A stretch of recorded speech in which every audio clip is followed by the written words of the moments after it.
अस्सलाम वालेकुम friends, recipe के डिस किचन में खुशामदीद। एक मज़ेदार सी रेसिपी लेके आई हूँ जिसे आप पतीली में बनाएंगे झटपट से, और इतना यमी और इतना डिलीशियस ये रेसिपी बनेगी ना कि आप हैरान रह जाएंगे। तो रेसिपी को एंड तक ज़रूर देखिएगा। तमाम जितनी भी टिप्स एंड ट्रिक्स हैं उनको ज़रूर फॉलो कीजिएगा, और लाइक शेयर और सब्सक्राइब ज़रूर कर लीजिएगा। सब्सक्राइब कर लेंगे, नोटिफिकेशन मिलेगी। सर्दियों की मज़े मज़े की रेसिपीज़ को डेली इंजॉय कर सकेंगे। तो ये रेसिपी झटपट से, बगैर ओवन के, बगैर ज़्यादा लो बजट में आप इसे बना सकते हैं, खर्च किए बगैर ज़्यादा पैसों को। तो बिस्मिल्लाहिर्रहमानिर्रहीम, अस्सलाम वालेकुम। तो इस रेसिपी के लिए आपको सबसे पहले तो चाहिए, आपने लेना है एक बोल और उसके अंदर ऐड करना है आपने 2 चम्मच खाने के, आपने मक्खन के। अच्छा, रूम टेम्परेचर का, यानी आपने इसको मक्खन अगर फ्रीज़र में रखा हुआ है या फ्रिज में रखा हुआ है तो उसको निकाल के रूम टेम्परेचर पे बाहर रख लीजिएगा, और उसके बाद शामिल कीजिएगा बोल के अंदर। फिर आपने इसके अंदर पिसी हुई चीनी शामिल करनी है। इसके अंदर आधा कप, यानी जो मेयरिंग कप होता है, आधा कप आप ले लीजिएगा। अगर मेयरिंग कप नहीं है तो प्याली के हिसाब से प्याली जो है वो आधी ले लीजिएगा। पिसी हुई चीनी लीजिएगा। पिसी हुई चीनी और मक्खन को पहले अच्छे से आप हैंड विस्कर से या बीटर से बीट कर लीजिएगा। फिर आप इसके अंदर शामिल कीजिएगा अंडे 1 बाय 1 तोड़कर। अच्छा, अलग से बॉल में तोड़ के शामिल कर सकते हैं, इस तरह से डायरेक्ट भी शामिल कर सकते हैं। तो 2 अंडे मैंने इसके अंदर शामिल कर दी हैं, जर्दी सफ़ेदी समेत। अंडों को इसके अंदर शामिल करते ही फिर आपने हैंड विस्कर से इसको बहुत अच्छे से बीट कर लेना है। एटलीस्ट अगर अच्छा चाहते हैं, सॉफ्ट स्पंजी जालीदार चाहते हैं, तो फिर आपने इसको तकरीबन 2 से 3 मिनट अच्छे से बीट करना है। 2 से 3 मिनट अंडों को फेंटने के बाद फिर आप इसके अंदर रूम टेम्परेचर का ही, यानी फ्रिज से निकाला हुआ नहीं, बाहर रख लीजिएगा दूध को, और आधा कप आप इसके अंदर दूध शामिल कर दीजिएगा। सिंपल आपने मेयरिंग के हिसाब से आधा कप, जो आधी प्याली है, वो आपने दूध की शामिल कर देनी है। दूध को भी अच्छे से आपने इस तरह से बीट कर लिया, और उसके बाद आपने इसके अंदर शामिल करना है छाना हुआ मैदा। अच्छा, मैदे की मकदार मैं आपके साथ शेयर करती चलूँ। मैंने 250 ग्राम जो है मैदा लिया था। एक प्याली भर कर मैदा छान के इसके अंदर शामिल कर दिया। मैदे को शामिल करते ही फिर इसको बहुत अच्छे से आपने मिक्स कर लेना है। इसके अंदर मिक्स करने के बाद ही अभी जो है वो इसके अंदर शामिल कीजिएगा आधा टीस्पून बेकिंग पाउडर, आधा टीस्पून ही आपने बेकिंग सोडा। दोनों आधा आधा टीस्पून लेकर इसके अंदर शामिल करना है, और स्पैचुला से बहुत अच्छे से मिक्स कर लेना है। ज़्यादा बेहतर लगे तो आप इसको बीटर से भी बीट कर सकते हैं। तो अच्छे से इसको मिक्स कीजिएगा बहुत अच्छे से, ताकि जो अच्छी सी फोल्डिंग जो है, जितनी ज़्यादा आप इसे फोल्डिंग में इसको अच्छे से जो है मिक्स करेंगे, उतना अच्छा और मज़ेदार ये आपका बनेगा, और बैठेगा भी नहीं।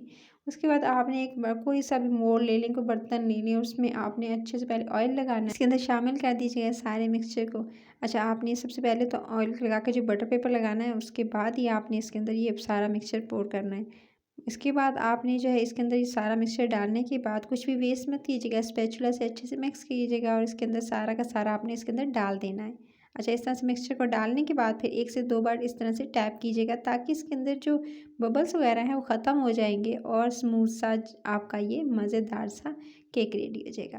तो सबसे पहले तो इसको पतीले में बेक करने जा रहे हैं, तो आपने एक रखना है स्टैंड पतीले के अंदर। उसको पहले थोड़ा सा गर्म करना है, 10 मिनट पहले आपने पतीले को। उसके बाद ढक्कन लगाकर आपने 35 मिनट्स या 30 मिनट का टाइम देना है।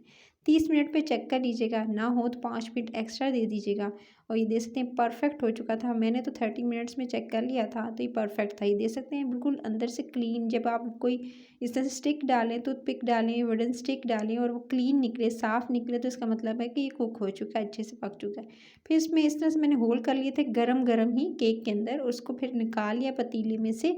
निकालने के बाद अब ये गरम ही है गाइस, तो आपने इसको अलग कर लेना है, यानी इसको जो इसका बटर पेपर है उसको उतार देना है, रिमूव कर देना है, और इसको इस तरह से, ये देख सकते हुए मैं आपको दिखाती हूँ, एक प्याली से ये इतना मज़ेदार सा कलर भी आया है, और बिल्कुल परफेक्ट रेडी हो चुका है। होल क्यों किए हैं ये मैं आगे चल के आपके साथ शेयर करूँगी। तो इस तरह से आपने जो है वो इसको, ये किसी भी ओकेजन पे, चाहे आप दावत के लिए इसे बनाना चाहते हैं, किसी स्पेशल जो है इवेंट के लिए बनाना चाहते हैं, तो ये मज़ेदार सा जो केक है इसे खुद बना सकते हैं। सिंपल रखना चाहते हैं तो सिंपल रख लीजिएगा, होल किए बगैर। इसे जो है वो कट करके एज अ स्पंज जो है वो केक इसको जो है खा सकती हैं। अगर इसको ज़्यादा अच्छा बनाना चाहते हैं, जैसा कि मैं बनाने जा रही हूँ, तो आप ये देखिएगा कि सबसे पहले तो मैंने इसके ऊपर डाल रही हूँ दूध।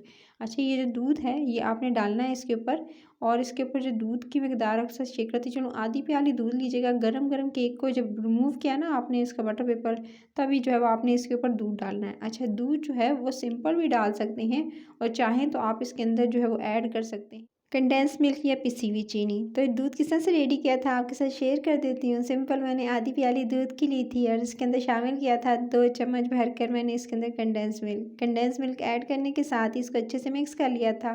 कंडेंस मिल्क ना हो तो पिसी चीनी शामिल कर दीजिएगा। दूध नीम गर्म लिया है मैंने, क्योंकि केक भी गर्म है, तो इसी गर्म केक के ऊपर मैंने डाल दिया था और उसको फिर 15 मिनट के लिए जो फ्रिज में रख दिया था। जो मैंने ऊपर डाला है दूध केक के ऊपर, उसको एक तरफ रख दिया फ्रिज के अंदर। उसके बाद आपने एक अलग से बाउल के अंदर आपने लेनी है क्रीम लीजिएगा आप, तकरीबन आधी प्याली क्रीम लीजिएगा या आधा पैकेट क्रीम का लीजिएगा। उसके अंदर 3 टेबलस्पून आपने कंडेंस मिल्क के और साथ में आपने इसके अंदर थोड़ा सा कोई सा भी आप जो भी आपको फ्लेवर पसंद हो, जो उनसे भी आपको पसंद हो बिस्किट्स, उसका चूरा करके आप इसके अंदर शामिल कर दीजिएगा। बिस्किट्स को शामिल करते ही फिर इसको अच्छे से आपने मिक्स कर लेना है। अच्छा, घर की क्रीम भी यूज़ कर सकते हैं, बाहर की भी यूज़ कर सकते हैं, तो मैंने आज घर की क्रीम की यूज़ की है, यानी घर की मलाई से ही बनाया है। तो आप ये देखिएगा डिफरेंस देखिएगा। वैसे तो मैंने बाज़ार की टेट्रा पैक की जो क्रीम है उससे कहीं सिखाए हैं आपको केक, लेकिन ये थोड़ा डिफरेंट होगा। तो इसको मैंने अच्छे से कवर कर लिया था। कवर कर लेने के बाद फिर मैंने डेसिकेटेड नारियल लिया एंड डेसिकेटेड कोकोनट जो था वो मैंने इस तरह से नारियल का बुरादा लेकर इससे साइडों को इस अच्छे से कवर कर लिया।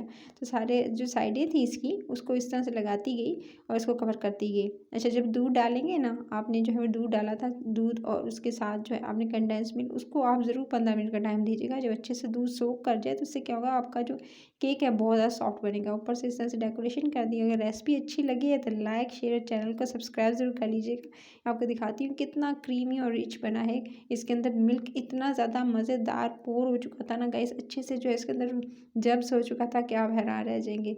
तो सब्सक्राइब ज़रूर कर लीजिएगा इस रेसिपी को देख के। Take care.